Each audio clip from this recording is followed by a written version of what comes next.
I used to have a neighbor. I call him Uncle Bill because he's my best friend's uncle, who worked as an engineer. He started his career in the 70s, and he worked for the same company until he was 55, when he retired. After he retired, instead of staying home and resting, he opened his own small business as a painter. He had always wanted to learn how to draw and paint, and even though he had some talent and practiced a bit since he was a child, he could only take courses and develop his skills as a painter after he retired. Nowadays, he has a small store where he sells his paintings, and he lives the artist's life, the life he dreamed of during all of those years. Uncle Bill's job as an engineer had one single purpose in his life: to support his family. Now he's a retired man. His mind never goes back to engineering. The only reason for him to have worked as an engineer was that it was a high-paying job at the time. He didn't have the guts to quit his high-paying job and start over with a new career. Uncle Bill was never a master. He wasn't a master engineer because it wasn't a job he loved. He only did what he had to do. And even though he's talented, he isn't a master in painting either, because he didn't take the time during his life to develop his skills enough to master painting. Today I'll talk about what you can do so that your work life is not similar to Uncle Bill's life. We'll explain how to become a true master in what you love and make a career out of it, so that you don't have to see your work life as an obligation, while desired life happens only on the weekends. This video is based on Robert Greene's book called Mastery. According to Greene, for years people have attributed mastery to a gift, an innate talent. Either you're a genius and can be a master, or you're not. Think of people like Mozart, Einstein, and Darwin. We just think they were born that smart, don't we? We have built a wall around mastery, and we believe that only a few selected people know what's inside that wall, and we are not wrong. Most people will never achieve mastery. But that's not because they're not smart enough.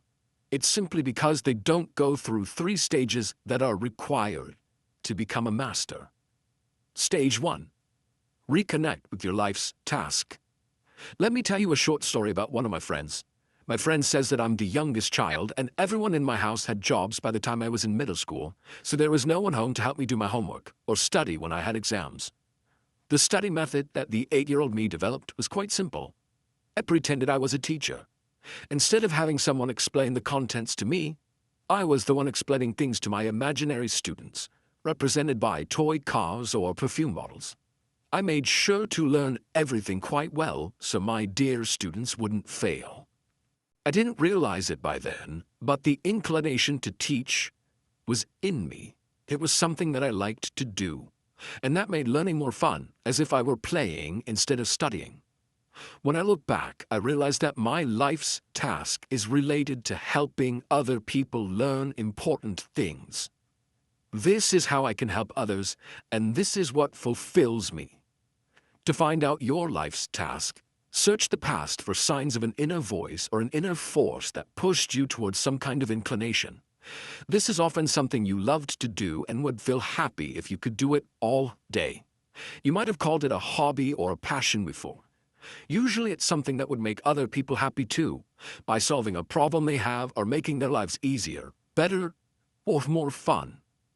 Uncle Bill's heart doesn't beat faster when he thinks about engineering. But he flashes a huge smile when we talk about the latest brands of oil paint. After you've searched your past and found a few activities that might be related to your life's task, remember to clear away voices that might confuse you. For example, maybe now you're thinking something like, "Uh-oh, I love dancing the tango, but of course, that's not a job." Or, "Ooh, I love reading books, but that's not a job." Well, to some people it is a job. For example, reading books is my job. In this stage, you will need to enlarge a concept of work. Sometimes we think there is work and there is pleasurable life, and they're 2 different things. We work for money so we can enjoy the other part of life. That's a depressing attitude. Work should be something inspiring, a part of your life's task, and not just something you do to pay the bills. You don't need to sacrifice 5 days a week in order to live for 2 days on the weekend. Exchanging 5 days for 2 days is like exchanging $5 for $2, which I'm sure you'd never agree to do. But yet you agree when it comes to your job where you spend most of your life. Maybe you're thinking you need to be realistic because your passion would never pay the bills. Well, I'm sure you can think of someone or a few someones who earn a living doing it. The reason you end up thinking you have an impossible dream is the voices. They are the voices that you've internalized as if they were your own. They can belong originally to your parents, your friends, your boss, or anyone in society in general, and they dictate a few rules about your life and your career choices that should depend exclusively on you. Commit to yourself first. You can't have something if you think it's impossible. This emphasis on your uniqueness and life's tasks might sound more poetic than practical. If that's what you're thinking, here's the author's warning.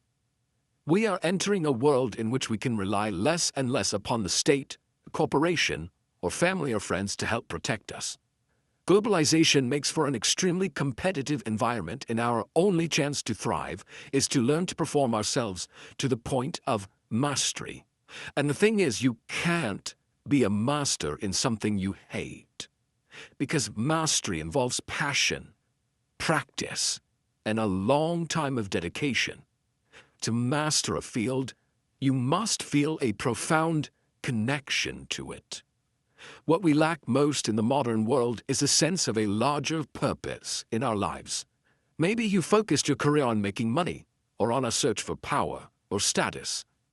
A false path in life is generally something we are attracted to for the wrong reasons. Money, fame, attention, and so on. If that's what you want, I have good news for you. The author brings many examples of masters, past and present, and none of them did what they did looking for fame and money, but got them anyway. If you don't deviate from your life's task, money and success will follow. Stage 2. Apprenticeship phase.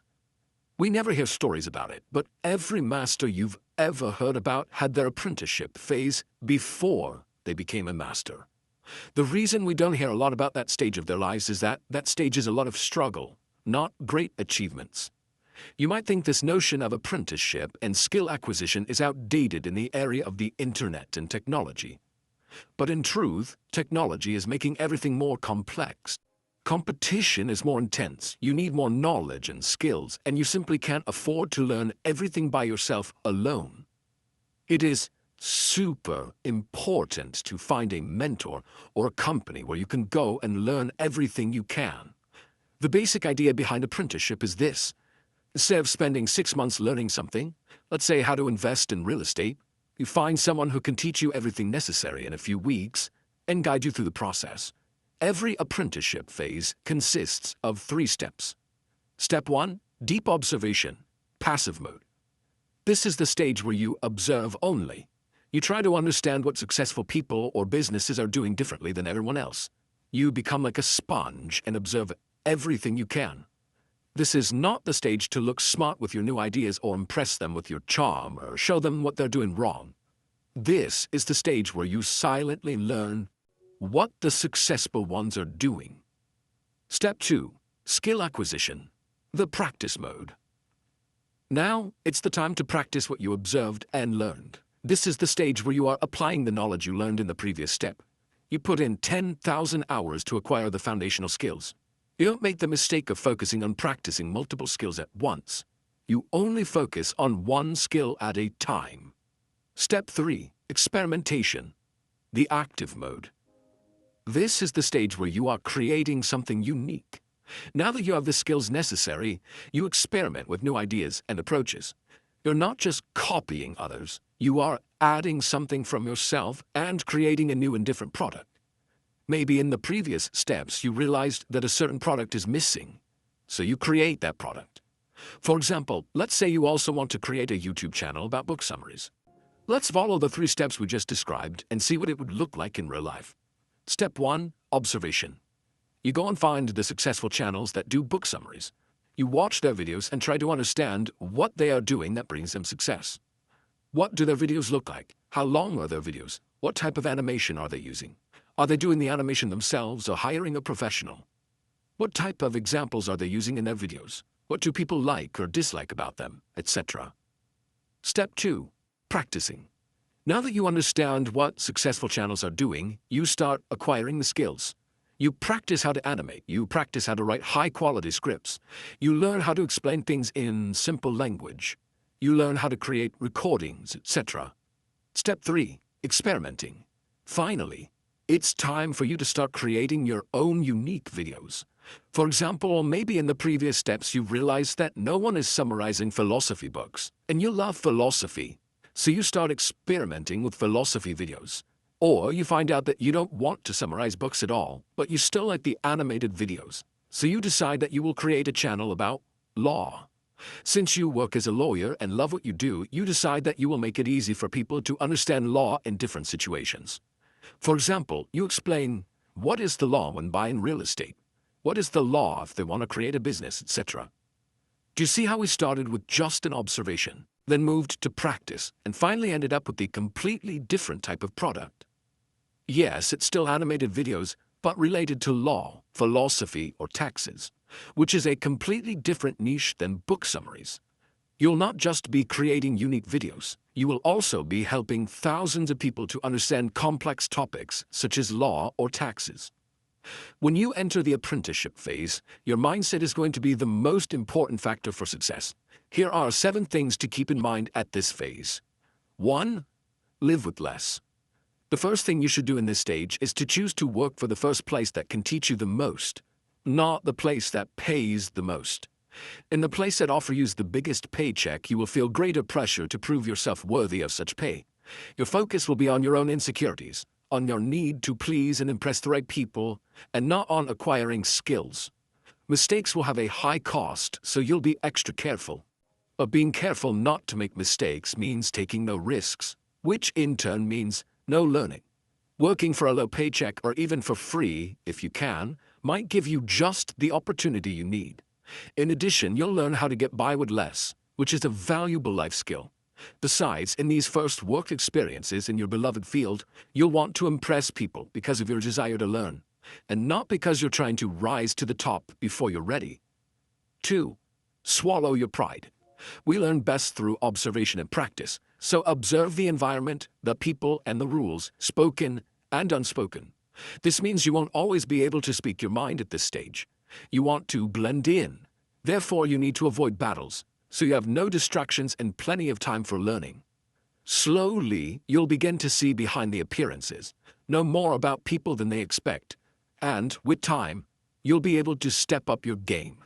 3. Do beyond the required. Read more than you have to, meet more people than you're comfortable with, and do more than you've been asked to do. You're not walking the extra mile for them. You're doing it because you want to learn and become better. 4. Get rid of superiority feelings. No, you don't know enough yet. Be like a child. Assume others know more than you and always be willing to ask questions and learn more.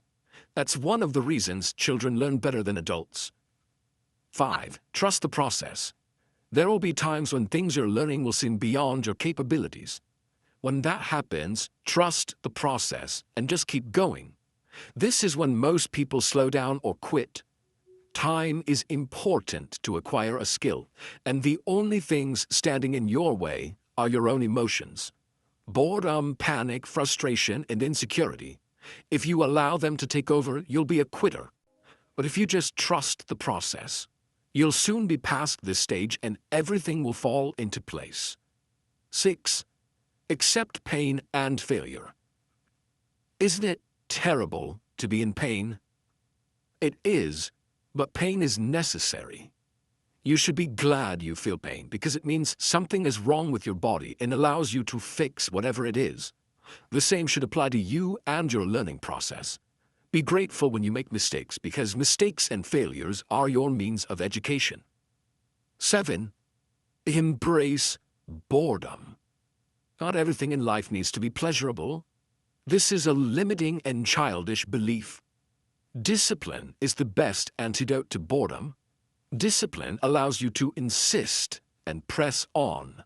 The more you learn, the more automatic some of your skills will become. Once a certain skill becomes automatic, you have time to focus on the next skill, and so on. Things become gradually easier, and you can practice harder. Take note of your weaknesses or flaws and work on them, one at a time. You will know when your apprenticeship is over by the feeling that you have nothing left to learn in this environment. At that moment, you either declare your independence and go on your own adventure, or you move to another place where you can continue learning until you feel comfortable enough to be independent. Stage 3. Social intelligence. Simply put, social intelligence is understanding how people operate. On your journey to mastery, you will work with many types of people, and without understanding the dynamics of human nature, you can't go too far. Many times I have seen highly skilled people getting fired or forced to resign because of their low social intelligence. You can become the master at what you do, but if you don't understand how to deal with people, then you will face many problems in your career path. For example, without social intelligence, you will never pay attention to people's names when you meet them, because you don't know that a person's name is the sweetest sound to him. Without social intelligence, you will not know that you should address your mentor's selfish interests if you want him or her to help you to achieve mastery. Without social intelligence, you will try to show your boss or your new mentor how smart you are, but you don't realize that it can create envy and they will get rid of you at the first opportunity. You should never appear too perfect and outshine your master.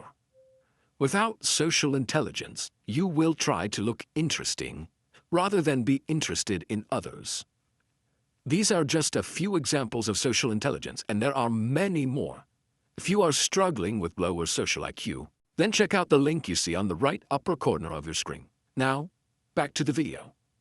Once you've found your life's task, developed your social intelligence, and your apprenticeship phase is over, the next stage is mastery itself. As you accumulate skills and your mind becomes more active, you must avoid becoming conservative and fitting in with the group. Instead, you need to become increasingly bold, experiment, and be more creative during the mastery phase. In order to do that, you need a dimensional mind. The author says that we have 3 types of minds: original mind, conventional mind, and dimensional mind. The original mind is what you have when you're a child. The original mind says, everything is possible. It knows no limits. Some time ago, a friend invited my family and me to have dinner at his house. While we talked and waited for dinner to be ready, I witnessed an interesting conversation between his 2 daughters, Alice and Melissa. Alice was 3 years old then, and Melissa was 5, almost 6. My friend told his daughters that I worked as a YouTuber, but they looked unimpressed. I asked them then if they wouldn't like to be YouTubers too. Alice immediately said, "No, I want to be pizza delivery," she said, as cute as someone can possibly be at 3. Now, I don't know about you, but I don't know a lot of people who dream of delivering pizzas. But in that little girl's mind, the only thing that mattered, as she explained next, was that pizza made people happy. So she wanted to work as a pizza delivery person and make people happy too. She wasn't worried about her PhD. But her sister Melissa immediately shattered her dreams. "You can't deliver pizza, Alice. You're too young to touch the oven." And then, turning to me, she said in a very adult-like tone, because she knew better, "Being a YouTuber is nice, but I would rather be a stuntman." Personally, I think this story perfectly exemplifies the original mind. Everything is possible and everything is simple. Creativity is so rich that each new idea is more unexpected than the last. You see, they don't care what other people think about their career plans. But once we grow up, even though we find all of that quite amusing, we lose a huge part of our original mind.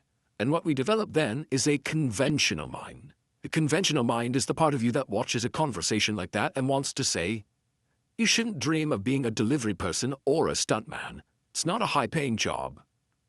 No way. Low wages and danger." The conventional mind is very used to conventions. It consumes information and passively repeats it and lives according to it. This is what most of us adults do. Now, what we really need is neither an original mind nor a conventional mind. We need a dimensional mind. A dimensional mind has the best of both worlds. It's creative like the original mind, but as skilled as a conventional mind. and by joining creativity plus skill, no one can stop you. Unlike the conventional mind, the dimensional mind is active. It transforms everything into new and original things. It creates new things instead of consuming and conforming to the old ones. Einstein did that. He used his skill to come up with something completely new for the time. Da Vinci, Charles Darwin, Mozart, they had an extremely high skill level, and they were not afraid to be different and risk new things. They were not worried about what other people would say. When they combined skill and creativity, that was when true magic happened. This is the power of mastery. I would like to quickly summarize what we discussed in this video. First, we talked about the importance of finding your life's task and how important it is if you want to achieve mastery. Second, we talked about the importance of going through the apprenticeship phase and benefiting from the knowledge and skills of others. This will not just save you time, it will also help you learn more effectively. We also talked about the 3 steps you need to follow and 7 rules to keep in mind when you enter the apprenticeship phase. Third, we discussed why you can't succeed without social intelligence and why without it you will face difficulties when dealing with people. Finally, fourth, we talked about 3 types of minds and mentioned that what you need is the dimensional mind, which combines the power of creativity and skill. If you'd like to check out those books I mentioned for increasing your social intelligence, then click on the playlist you see on your screen. Thanks for watching.